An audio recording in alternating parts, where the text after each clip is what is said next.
Hello and welcome to Car Dealer Magazine's Road Tester of the Year. Now this is our chance to look at some of the best cars that have gone on sale in the last 12 months. We've brought them here to sunny Wales to give them a test over the next couple of days, and in this video we're going to give you a little look behind the scenes.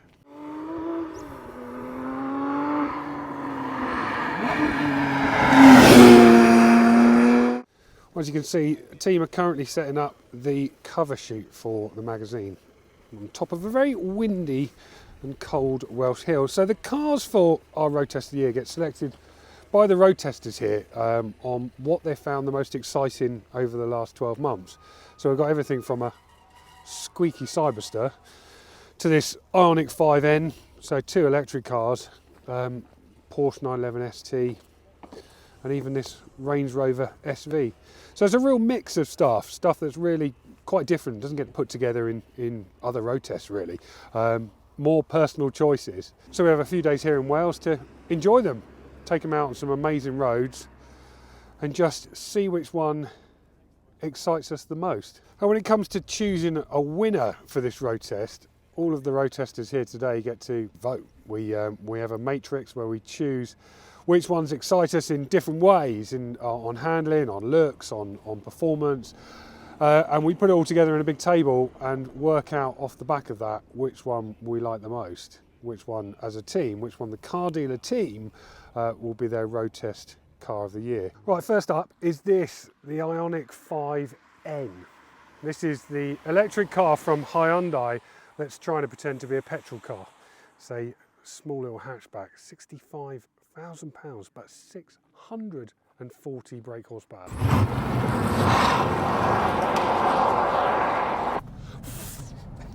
Yeah, that is actually really fast. Really fast. That is really fast. It's quite scary fast. Is it four-wheel drive? Yes, dual motor. Right, okay. So it's 3.5 seconds to 60. Yeah. 3.5 seconds? Yeah, it's really fast. Okay. But bearing in mind, it weighs 2.2 tons.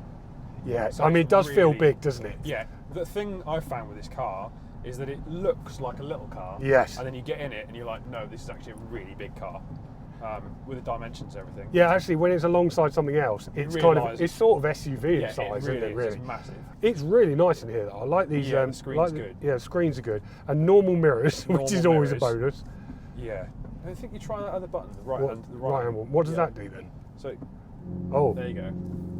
So now. So that's the noise. So.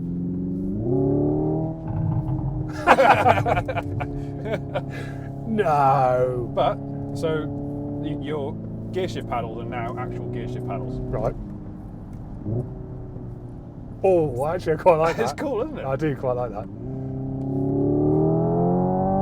They've done a really good job with that. They have done a really good job with that. Clever. That is good. And it'll even hit a limiter. So if you keep it in second and hit the limiter, it'll stop. It's like a normal car. That's cool. It's really That cool. is really cool. Yeah, like two different cars in one. Yeah. Because the Ioniq 5 anyway is a good car, like the electric one, and then you've got this one which is a normal 5, but then you switch a button and suddenly it's like a big rally car almost. Do you know, it does feel good to drive actually to this. Very. I mean, it feels a lot lighter than 2 tons. 2 tons, well over 2 tons. I don't know about that bit. It's a little bit much. Yeah, that bit's a little bit It's quite much. a lot all the time. And the clever thing is, obviously, they've worked out the regenerative braking. So, you know, like on your Audi, the regen, when you lift off, it slows it down. They've worked that out to make that like engine braking. So, you know, when you shift down a gear in a petrol car, so you go from third to second, and you can feel the car slowing because the engine's slowing it Yes. down. That's what they've made it into. Yeah, you can feel that. So when you go down into third, you'll feel like yeah, it'll just start slowing itself down. It's so clever. I'm surprised at how good this is, actually. Yeah. I was very sceptical of them making an EV sound like a petrol car, but it had the potential to be a bit like twee. Yes. And a bit like just rubbish. Yeah, it had the potential to be crap, didn't it? Yeah. But actually, but it drives really well. Does it let you do the red button now? I think we're in the red button, aren't we? The other red button. Well, that one. There you go. Oh, right, nail it. Jesus! Oh my! That is so quick. That is fast. so quick. I mean, that is like 911's. Yeah. Like, that is 911 GT3 quick, Yeah, isn't it? really fast. Right, where do we put that noise in? That's it. That's brilliant! That is absolutely brilliant. I am amazed at how good this is. It's really good. How has it taken so long for them to realise that this is what we want? Yeah, you know, this is what people want. Yeah. I mean, this is genuinely an EV I could love. Yeah. I could never ever say that about an EV before. No. So give me the stats on it then. So it's £65,000. About 65. 0 to 60 in 3.5 seconds. Yeah, 161 flat out. 161 miles an hour. Yeah. What's like the brake horsepower equivalent? Oh, what? 640 brake horsepower. 640 brake horsepower in what is effectively a hatchback. Right, next on the list is this, the MG Cyberster. This is a new Chinese take on the British sports car. It's all electric, it's 500 brake horsepower, and we're going to give it a go. Right, how do I start it? It's already on. Is it? Yeah. It's Okay. got those silly, when you sit in it, It it's starts. on. I hate that. It doesn't make any noise whatsoever. No. And do I have to use the paddles, or can you just go for it? You can just go for it. A super sport mode is the best mode, And what- obviously. Oh, here it is. How much is this car? This car costs $59,995. And this is top of the range, is it? Top of this the one? range is the GT twin motor, Twin motor. 500 horsepower.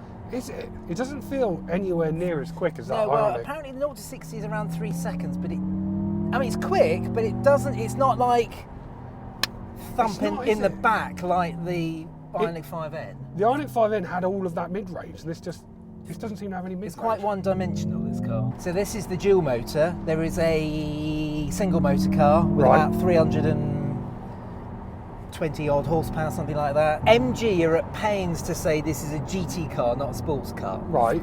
Why? Hence why it's got this very relaxed nature about Yeah. it. But even then, it doesn't feel like a GT car to me, because the suspension control, to me, is just all over the place. So you get that initial thump, and then the whole body wobbles around. Yeah. And the steering's got no feel to It's it. got is no it? feel to it. I mean, it's accurate, Yeah, but it's but just. see, it's just floating around, isn't it? And I mean, there's no space. No, I mean, and my head is actually touching How tall are you? 6'4". Yeah. But I can't put the seat any further back. And you're looking right at the top of the windscreen, aren't you? Yeah. I mean, I would be nervous about driving this with the roof down.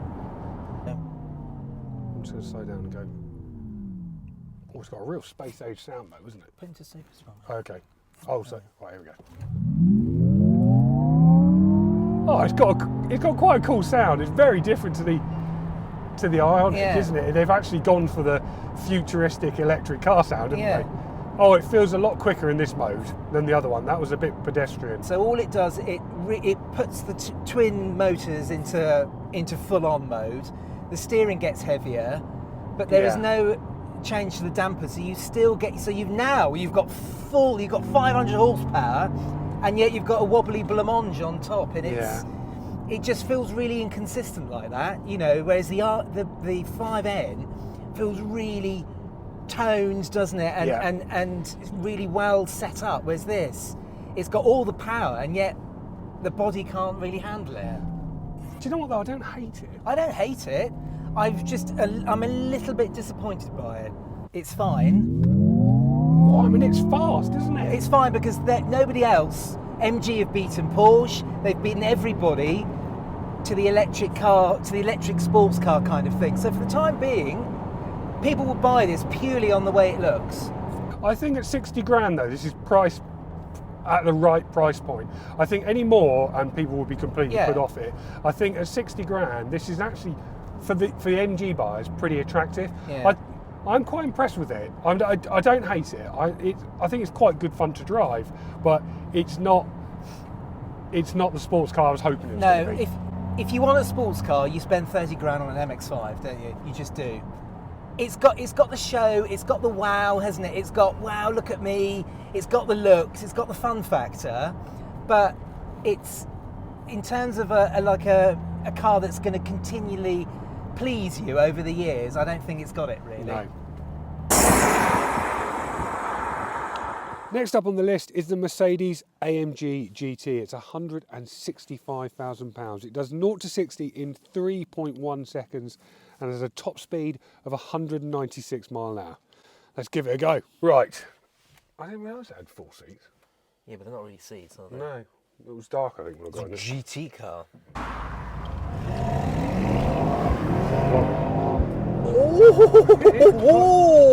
Oh, isn't it nice to have a V8? It sounds good, doesn't it? So this is 4 litres. So it's the Range Rover Turbocharged V8 with 576 brake horsepower. 576 brake horsepower, which once was a huge amount, wasn't it? But the MG Cyberster has got 500 horsepower. I know. Well. In We've this got used to having 500 horsepower, haven't we? In this company, it seems normal, doesn't it? Which Yeah. is ridiculous to say. This car feels massive, It does feel ginormous. Feels so wide, doesn't it? and yet there's no space inside. No, this huge centre console here. I drove this here from the hotel, and it really does feel like a GT car. It feels like a kind of traditional long-distance touring car, which I know is what they're aiming for. But I'm pretty sure the GT I used to drive, the GT I drove before this, didn't have that ridiculous 5-litre V8 in it. Yeah, the old GTR. Was it an R? Yeah. Yeah. And then before that, they used the 6.2, didn't they? And that was an absolute monster. Yeah. Whereas this doesn't feel as monstrous as that. But we should be thankful because in the C63, there's now the 2-litre 4-cylinder now. So this is kind of the last of these big AMG V8s, really. Right, next on the hit list is this. It's the Porsche 911 ST. This is effectively a GT3 RS in stealth mode. So what were they saying about this gearbox? What do I need to be careful of? It's just a very lightweight gearbox, so it's almost like a racy gearbox.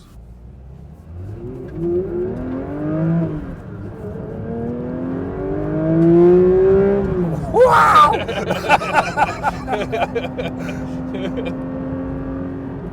My God, this feels like it's incredible.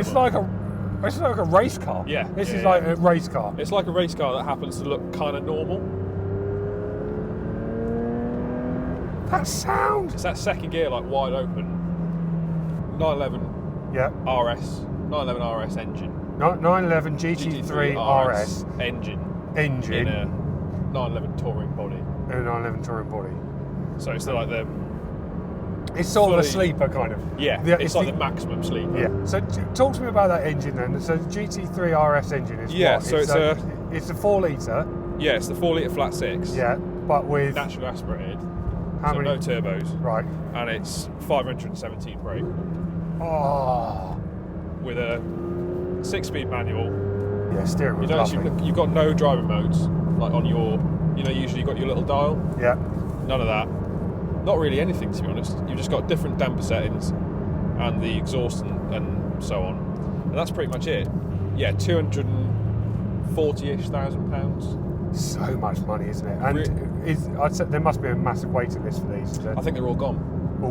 I think they're already shifting for £500,000 on. Are they? On. Did you have to be invited to buy one? I believe so. I think it was an invitation thing.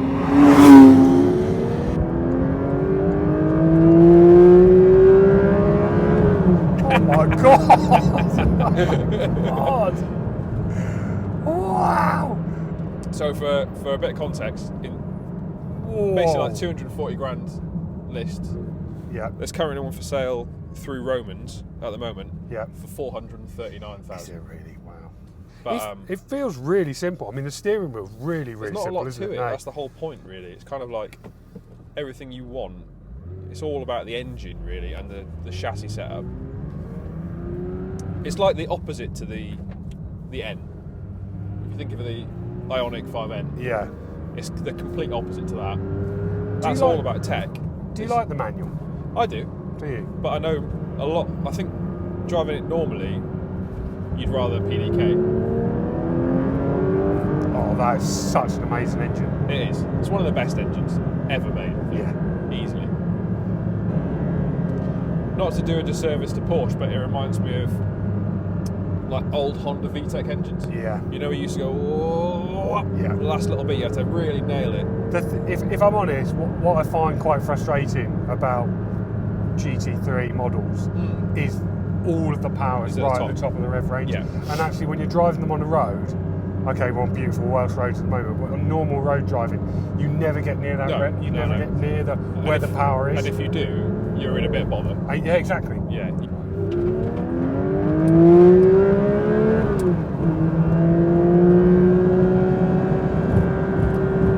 Oh my word, that is amazing. Such a good noise.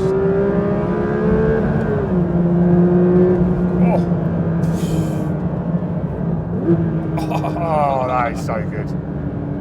It feels like there's no flex in the car whatsoever, which is amazing, really.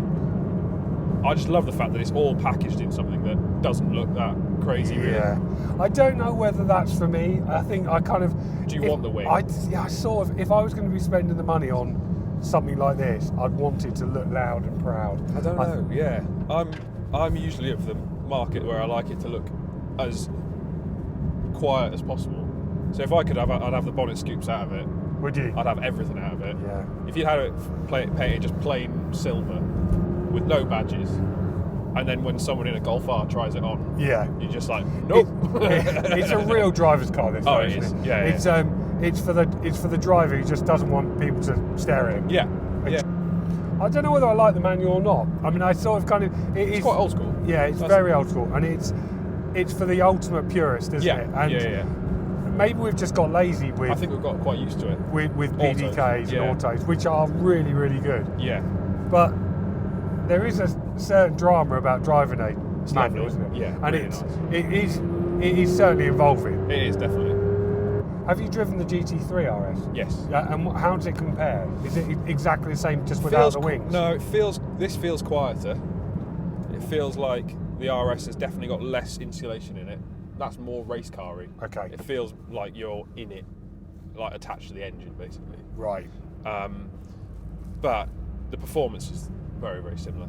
I can't say it's the most comfortable car. It's not the most comfortable. They're definitely personal style seats. Yes. I think you either get on with them or you don't get on with them. Because they're fixed back, aren't they? Yeah, it's quite understated in this Doom Blue as well, isn't it? Yeah. It's just, I mean, like, you would never pick this colour, would you? I love the blue with the silver. Yeah. Chrome bits. It just, that's a proper old school car. Yeah. It feels 70s, doesn't it? It does, yeah.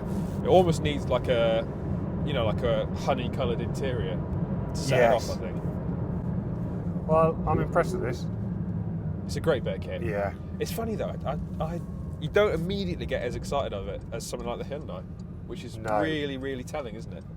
Right, next up is the Toyota Yaris GR. This is a car I've been so excited to drive on this road test.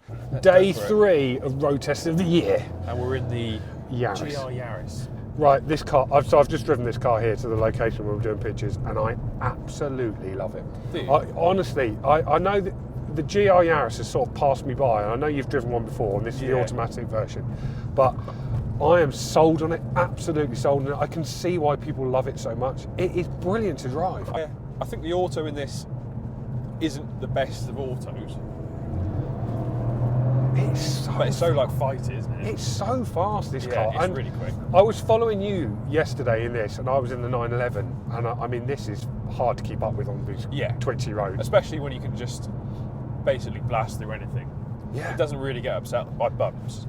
And the great thing is, when you were driving it here today and you look in the rearview mirror, you can see it just leaning. You can see it leaning and dipping through corners. And that's quite cool, really. I mean, it does get quite squashy under braking. You can see the nose like really dip. I love the interior. I love the driving position. It feels like a rally car. I know that's sort of what they designed it on, but this sort of kind of boxed off dash. It's sort of all it needs is a sequential gearbox that you just sort of, and a handbrake that's up here. So in terms of the engine, 1.6 litre turbo. 1.6 turbo, yeah. And it's 200 something brake up, 270 horsepower. 276, yeah. 276 horsepower. So that's been boosted slightly over the first GR Yaris. So it's got a little bit extra power, a little bit of extra torque going on. So the reason this is here is because it's new in automatic gearbox? Automatic was new, and then they upgraded it. So there was the first run of GR Yaris. Yeah. And then this one, only a couple of hundred coming into the UK each year, allocated, sorry, but I don't think that it's limited. I think they're going to keep being able to do it. So the first one basically was a proper rally car. Yeah. Rally car that happened to be in the UK. with plates on it. This one they've stiffened slightly, they've given it more power, and I think they can just build more of them. I like it. I think I drove the first one when it came out with the manual, and I was absolutely blown away. Yeah. I thought it's absolutely incredible. I think the auto makes it more usable day to day, so like if you just want to use it all the time. Yeah. I just feel like because it's a torque converter gearbox, it doesn't feel that like you kind of want it a little bit quicker. That's the only thing. I haven't tried it with the paddles. Yeah, that's my only hesitation with it, is because it just doesn't give it back to you all that quickly. I think overall as a package, this car mega. is absolutely brilliant, and I can see why everybody's absolutely raved about it. Yeah. It is really good fun to drive. I love the steering. I like the handling. The fact you can really tell it's four-wheel drive, can't you? It's got so much grip. You can just lean on it. You really You're can. really level with the power. And it feels a lot quicker than 0 to 60 in 5 seconds. It's very, very quick. Yeah. Yeah, it's very punchy. When you put it up against some kind of what effectively are out-and-out supercars, yeah. it's impressive in that Well, yeah, respect, isn't it? for a fraction of the cost. Yeah. It's not a fraction of the excitement that you can get from the rest of them. I would definitely have one of these. I would honestly buy one of It'd these. be a great thing to have around. It's absolutely brilliant. It just really wants to go. Yeah. I think it's one of those cars where you get the most out of it from really pushing it. It's not an easy like 7/10 car. No. It feels its best when you're really trying to like nail it, basically.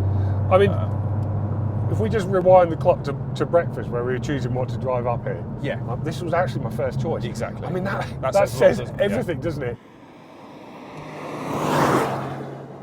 Right, next up on the list is this. It's the Range Rover Sport SV. It's £185,000, and we're going to take it for a quick spin. So I haven't driven this car since I got here, Yeah. because I drove it up here. Yes. Nice way to drive up to Wales, I have to Yeah, it is actually.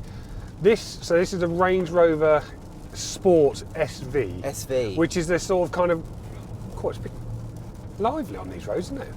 Yeah, you've got everything off, you're in comfort mode as well. Have I? Range Rover Sport SV, £185,000. Yeah, it's not cheap, is it? It's a lot of money, isn't it? When this car was launched, I saw all the pictures and everything, and I thought, that doesn't look like a hot Range Rover, because of course it effectively replaces the SVR, and that car, big blue paintwork, huge wheels, normally seen in the outside lane with a BO55 number plate, aren't they? Yeah. And so loud and obnoxious, whereas this is a lot more subtle and refined, isn't it? Yeah. And one of the reasons for that is the engine. The new engine. So they've changed this to a, is it a BMW unit? BMW 4.4 litre twin turbo V8. Of course, the old SVR had the fabulous 5 litre supercharged V8. Yes. This is really fast though, isn't it? For what is super fast. massive. It was in 0 to 60 in 3 seconds or something. It's about 3.5 seconds, which is the same as the Ioniq 5N. It's crazy, considering the size of it. Yeah. I'm not sold on the looks though. Yeah. But bearing in mind what this is, a massive Oh must my be- word, it hustles, doesn't it? Yeah. It really does. I don't know the weight of this. It must be about 2.3, close to 2.5, I would think. It's got serious turn of speed and a serious amount of poise as well. Yeah. It's Listen to that as well. Whoa! That is brilliant. Yeah. Do you think it's worth £185,000? No, I don't think it is. Although the fit and finish in here is lovely. This is a lot better. This multimedia system is a lot better than it used to be. Pivi Pro is really good. Although I don't like this area here. A lot of all this black plastic. What I like about a Range Rover is when you want it to be all nice and comfortable and relaxed, like now. Yes, I know. King of the road. They're lovely. Yeah. Okay, then go on. Then give me your top 3 for this test batch. Where do you place them? Ioniq 5N unquestionably is my favourite. That's your number 1. Number 1. Why? Because I thought all of the stuff on it, I'd read all the reviews, I heard, people such as Jack and other, colleagues all talking about it saying, it is seriously good, that car. And I thought it was all gimmicky. But my goodness me, how well tuned all of that sound is. And after a while of driving that car, you forget it's an electric car. Yeah, you do. Number 2 is this. Oh, really? That's Number high. 2 is this. Okay. It really surprised me. And then number 3, again a surprise, the MG. It's disappointed me in some ways because I thought it was going to be a really kind of proper back to basics sports car. It isn't, and neither is it like a proper GT car. But what I like about it, I like the interior, it feels really well made. I love the way it looks. But thirdly, I love what it represents. I just feel as though MG have been missing that kind of car for the last 15 years, and all of a sudden they've got it. And it's not perfect, but I like what it represents. I'm putting the Ioniq in top. Ioniq in top, okay. I think because of how mad it is, really, to make that kind of car work. Yeah. At over 2 tons, and it doesn't feel two and a bit tons. Yeah. There's a way to get people who love petrol cars across to electric cars. That's going to be the way to do it. Yeah. You could argue it's a little bit gimmicky, but it all works brilliantly, and most importantly, it drives really well. It's very clever. So I'd put that up top. Okay. For sheer craziness. That's your number one. Number two? I'd probably go for the ST. Okay, why? Because I think that engine is just remarkable. And in the same way that we should be celebrating electric cars like the 5N being amazing for what they are, an engine as amazing as that in a car as special as that, I think is also quite fantastic. Okay. Is it 480 grand's worth if you took in the used prices? Probably not. But it's quite fantastic to drive. I love driving that car. 3's hard. 3 is tricky. I actually personally really like this car. I like the Range Rover. Yep. I'm going to build up to it. Okay. I like the Range Rover, and I think that the level of mechanical changes that are in this car isn't fully it's not fully celebrated. So I think what they've put into the Range Rover Sport SV is quite fantastic, given the suspension and the engine, and the way this car actually goes around a corner is very, very good. Cyberster for me is not the one, but I think that car is not a performance car. I think it's a cool looking car that happens to have a roof off it. So I think it's got to be the Yaris. In your number 3 slot? Number 3 slot. Right, do you want to hear my top 3? Go on. Right, I'll start at the bottom. And my number 3 is the 911 ST. I think that car is incredible to drive. Yes. Yeah, I agree. The noise it makes is sensational. Mm-hmm. That engine is just so special. Yeah. I'm not a huge fan of the gearbox. Okay. I just think I'm lazy now in my old age. I just don't think manuals are for me, which some people will watch this and go, what are you doing? What an idiot. But I just prefer an automatic. The PDK in the 911 is brilliant. It is, yeah, you can't argue that. And I just think it's easier with day-to-day life. Most time you'll be driving that car you'll be stuck in traffic at some stage, and that manual gearbox is a pain. Mm-hmm. But on roads like these, it was very, very special. Amazing. Yeah. Second place for me is the Toyota Yaris GR. It's the first time I've driven that. I absolutely loved it. I would honestly go out and buy one of those cars. Yeah. Even in the automatic, even with the automatic gearbox, I loved it. It's quick. The 4-wheel drive system is brilliant. Mm-hmm. It handles fantastically well, and it is so involving. Yeah, it's what a hot hatch should be. It is great fun. It is. Mm-hmm. My number 1, like you and Batch, is the Ioniq 5N. Interesting. It is full house. A full house, and I think it's because it's so special. The engineering that's gone into that car is extreme, and just when you drive that car, when we accelerated away with that noise, I mean, just our face, for the first time, our faces said it all. Yeah. It's an incredible experience, and one that is very special. Yeah. And I am a little bit of an EV skeptic. I'm not a huge fan of them. I find them hard to live with on a day-to-day basis because they make your life that little bit harder.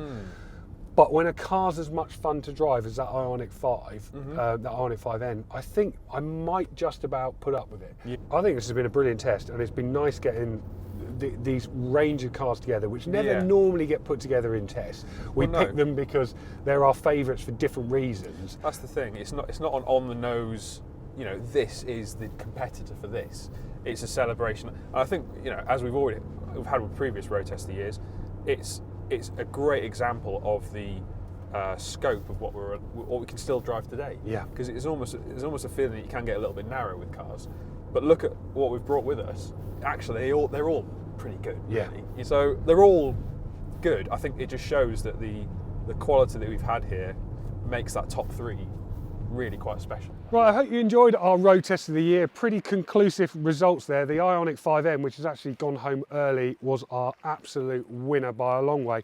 If you want to read the full test, it's in the latest issue of Car Dealer Magazine. You can find it at cardealermagazine.co.uk. And if you want to hear what all of our road testers had to think about the cars, we've recorded a special podcast. You can find it by searching the Car Dealer Podcast on Spotify. Thanks for watching. I'll see you next time. Goodbye.